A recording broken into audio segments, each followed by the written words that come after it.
I'm totally confused. I don't feel like I'm Korean. I don't feel like I'm Kiwi. It's very white. It's very white. Very white and very sterile. ED, you see lots of death. And then you need to move on to the next patient. I think I'm learning that we're all human.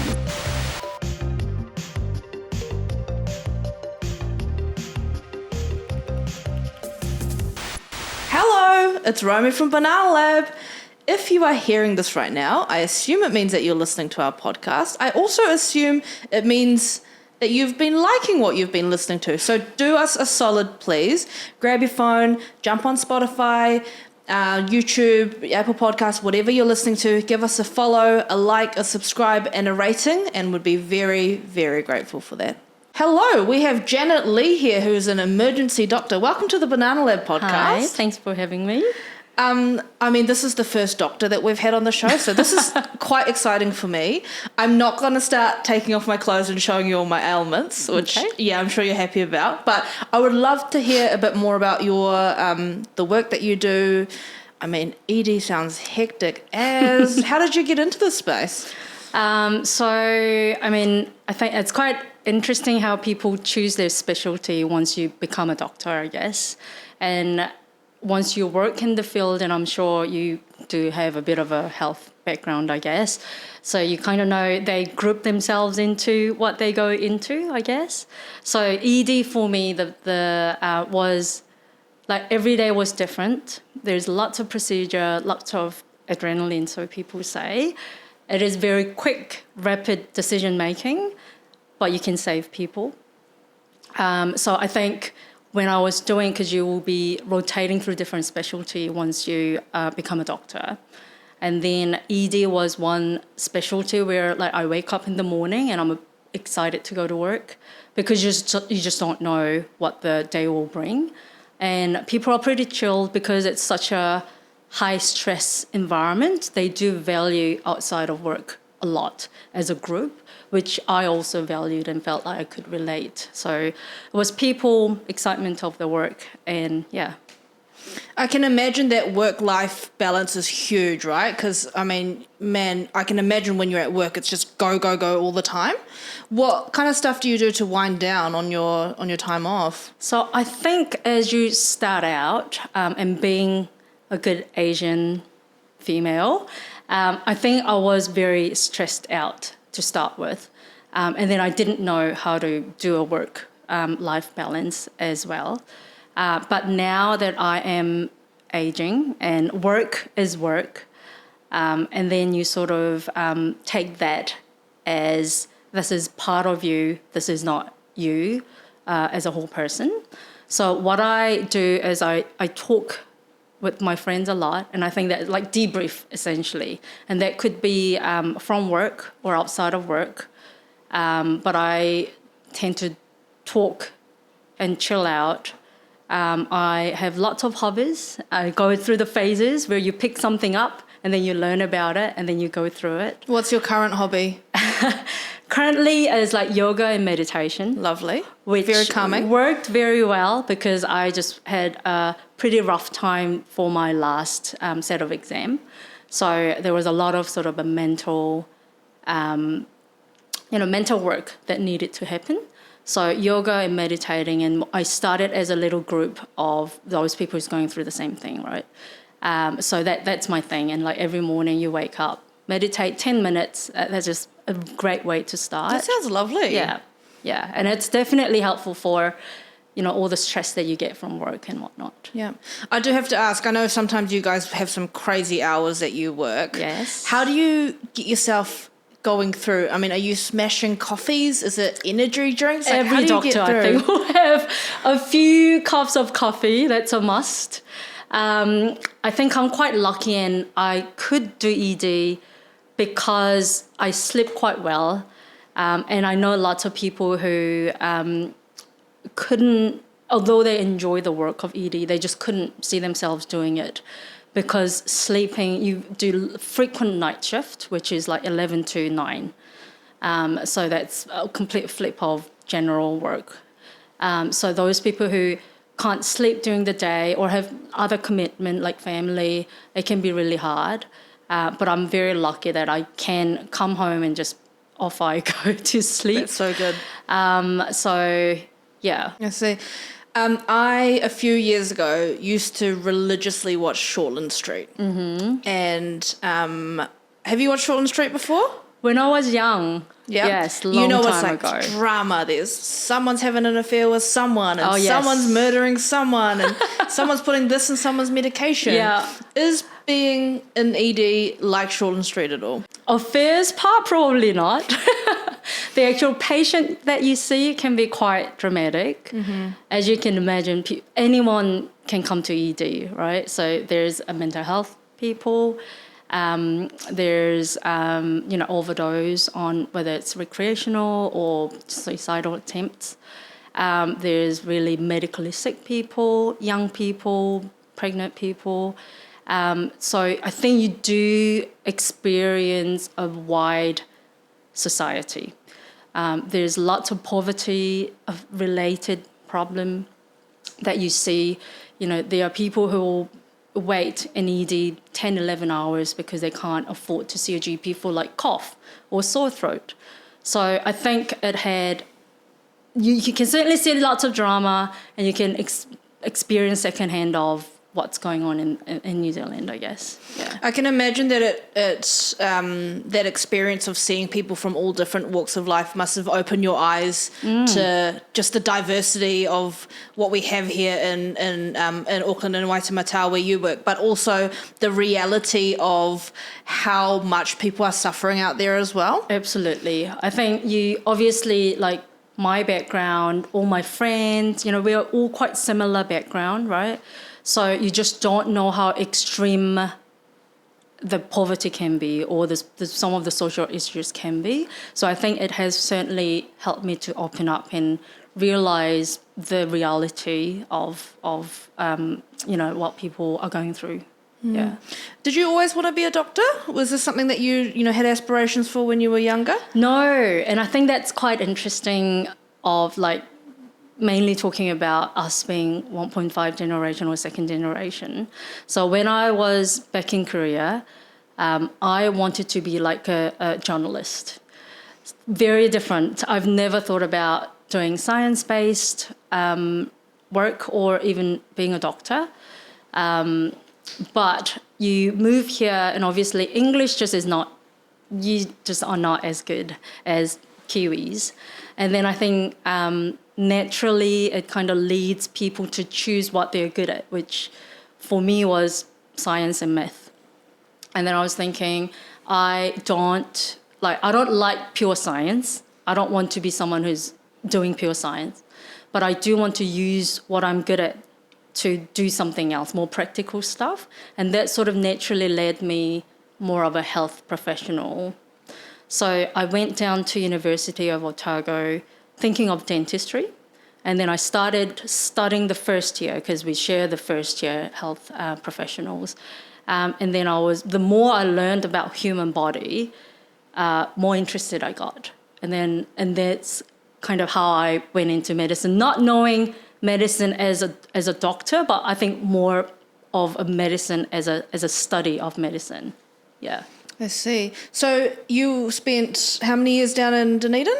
The degree is 6 years. And you do 3 years, which is like a lecture studying lab in Dunedin. And then we can choose either Wellington, Christchurch, or Dunedin to go and do the clinical years. And I went to Christchurch. So 3 years in Christchurch, 3 years in Dunedin. Oh, did you have like a crazy Otago uni experience as well? I think generally, because it's all pretty much teenagers, right? Who's living away from home, so anything can go on. Personally, I don't think I was as crazy as what you see on the newspaper and stuff, but I've certainly seen lots of stuff happening. Yeah. So yeah, it was a fun time looking back. I can only imagine it, and sometimes you do hear these crazy stories, and there are young people who are in positions that you would have been like these are our doctors and our lawyers and our politicians of tomorrow who are burning couches. But we just want to make it clear that Janet did not burn any couches when she was always the good one. Yeah, okay. So, tell us a little bit about your experience growing up in New Zealand. I mean, I can imagine being in Dunedin was also a time of like maturing and growing up as well. Because I know you came here a little bit later as a young person, right? Yeah, so I think I was like 13, 14 when I moved. And I was actually thinking about growing up as a 1.5 generation once I got an invitation from Alex to come and talk. Because I think I got used to living here. I kind of forgot what I was going through as a teenager or as growing up. But it did remind me that there was certainly time where I was totally confused of who am I, where do I belong? So I have always wanted to, for some reason, even as a really young person, wanted to live elsewhere, away from Korea, just wanted to experience. And my aunties moved here, and that I pretty much tagged along without my parents. And then, initial few years, I guess, busy, learning all these things, learning different things. And then I think it sort of hit me as my parents joined me a year later. And then because parents are very Korean, they've got Korean expectation of you as a daughter or, of different people. And then you just realize that I don't share the same sort of expectation, or I'm not meeting the expectation that they think that I should be doing. And a lot of it is because of the cultural thing.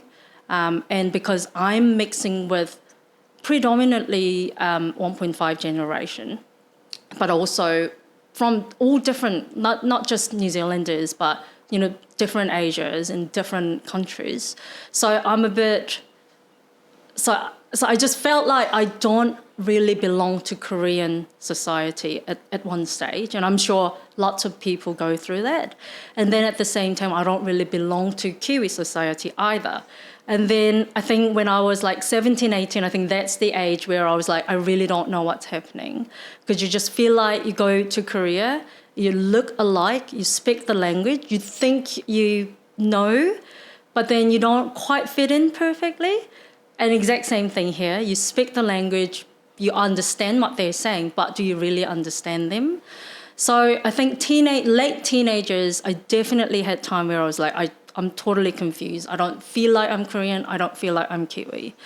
And then working and becoming more as a part of society, I think I do value the experience that I have, especially working in ED and working at North Shore, where you do see lots of people who's from overseas, and even understanding the cultural differences and difficulties that they will have at work, which is the hospital. I think it does give me that special something about, understanding them a little bit more.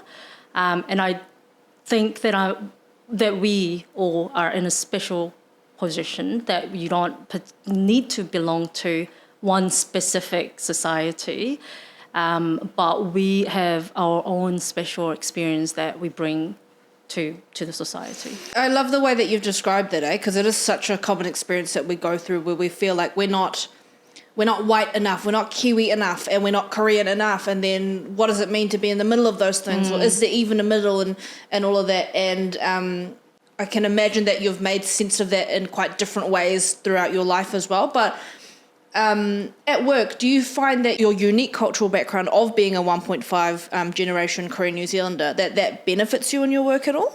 I think so, because you see, you see a lot of different cultures at work, obviously. And then even though you don't quite understand the culture itself, you know that there will be a difficulty that they are having. And you learn all about, the Maori, how they differ, how you should interact with them.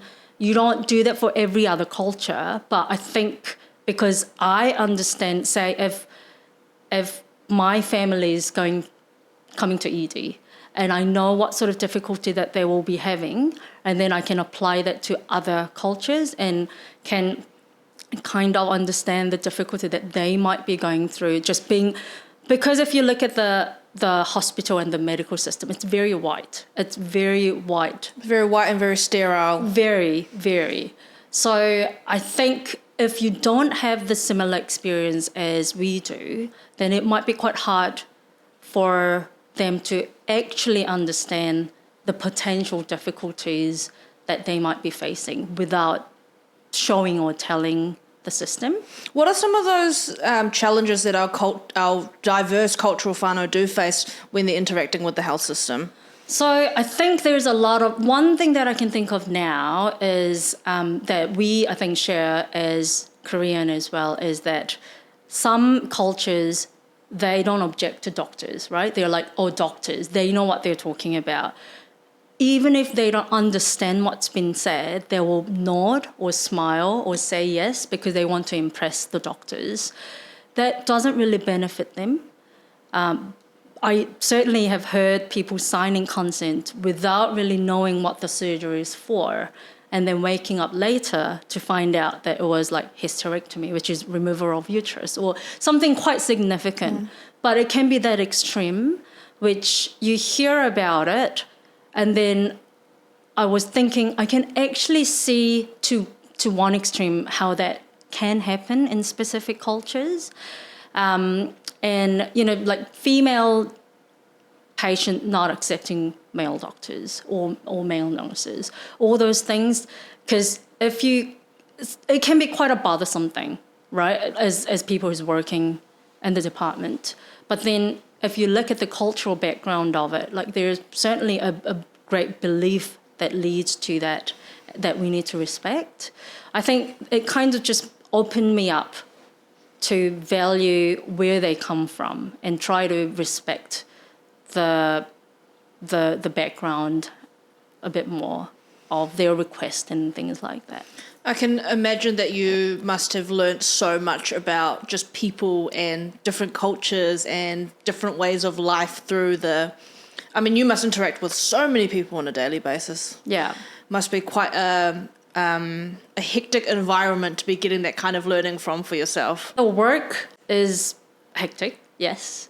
And I think now I am in this for so long, I can now sit down and chat to people and actually get to know them. Whereas before, it was like, I don't have time to chat to patients, right? Just that you need to sort out what this chest pain is for. You need to see where the patient is going to go.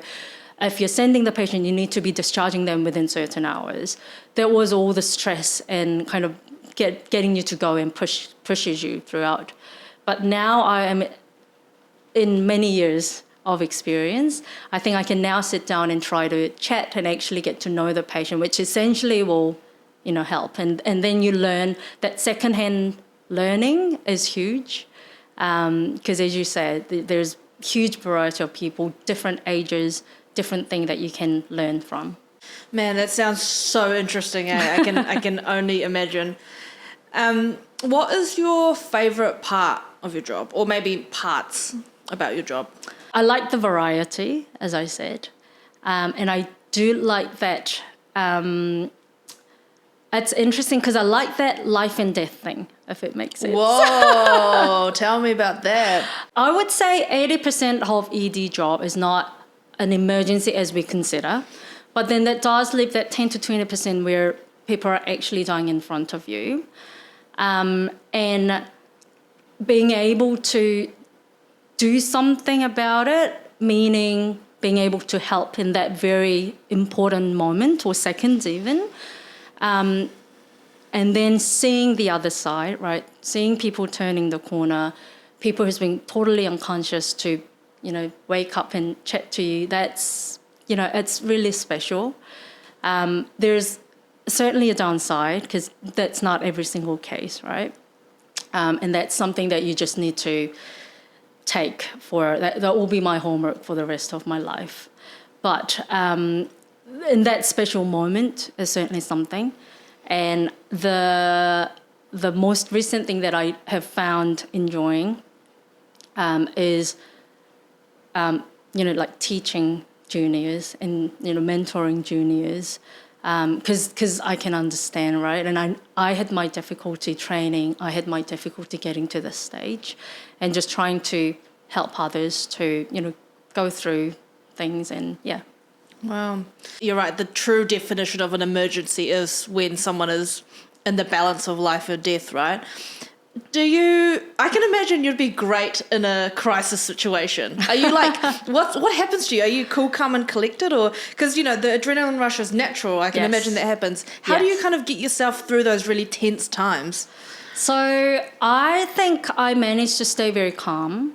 And there are certainly some people who get really loud and sort of be very present. As an emergency doctor, we learn and think a lot about leadership in that specific moment where you just can't rely on your knowledge. It's just that stress, brief seconds. You need to have the system and you need to, there's a lot of human factors that comes into the picture. So different leadership, and that's something that I have been thinking of because I'm someone who's very quiet, independent. I'll be like the background doing my own thing for the whole shift. But when the emergency happens and there's a team of people, the leadership becomes obviously the key. And I tend to be quite calm, interestingly, through the storm. And I tend to sort of like to invite people. So invite for the ideas and kind of go through, what do you guys think? This is what I think. So outside of work, when you do have an emergency happen, like, I don't know, the toilet breaks or there's a car accident or the power goes out, do you find that you're quite calm in those kinds of situations as well? I think I'm pretty calm. Yeah. Especially because obviously with the work, you see the worst. And then you come home and those little things to me doesn't matter as much, I guess. Just puts everything into perspective. Yeah. Do you have any crazy, gnarly, memorable work stories for us? I'm sure there's plenty. And there's lots of cases that, that I got to reflect on. I don't know what you're wanting in terms of. I don't know. Like you see, one of your favorites. I guess there's one case where someone, so in ED, if the ambulance picks up the patient, and if they are critically unwell, they give us a warning. At least in that case, you can kind of prepare yourself. But the real scary stuff are people who just gets dropped by back of the truck. Someone drops them off. No one knows what has happened. This person can't talk. One thing that I can remember is that there was someone who I think was picked up in one of the campsites or who knows where, park. And then we didn't know much about it. This was a guy in sort of 40s. And then it essentially had the abdomen that's like fully open and the gut was like pouring out. And that's how he arrived. He was still chatting and things and his like vital signs were okay. But what? Really? Yes. That's wild. Yeah. But obviously, like he probably had something to drink as well. So that, yeah.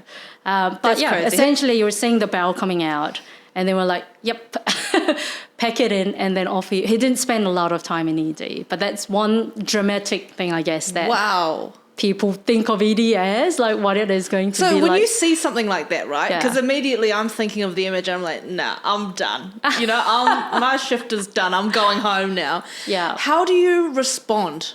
Or is it just calm that comes to you in that moment? I think the focus really is to getting this person safe, right? So there's no other emotions, nothing else going through my mind. It is all about this patient right in front of you. What do you need to do in this moment? What is your job to get this patient to where he needs to be? In this case was to go to the theatre. So I think you're so focused in that. Like people say, oh, it's going to be so gross, all those. Doesn't really come to me. It's just like, we've got this patient who needs this. This is what you need to do. And then you move on. I've certainly had times where, people die. ED, you see lots of death. And then you need to move on to the next patient. That was extremely hard for me because no one can get over death that quickly. And then my next patient, they don't know what I've just gone through, and they expect the best care, which I need to deliver. So those things were quite hard to start with because it is just such a roller coaster. But I think I have learned that it is okay to take time off if it affects you. And if you feel like you just can't, it is okay. Step down, take that 5 to 10 minutes, go to the toilet, go have a cuppa, whatever you need to do, it is okay. I think before it was more stressful because I just wanted to push and just carry on and had really high expectation of me. But I think I'm learning that we're all human, and then no one can really push through the death in the really traumatic cases. Yeah, totally. And when I've been in the emergency department, I mean, I don't really think about that stuff, right?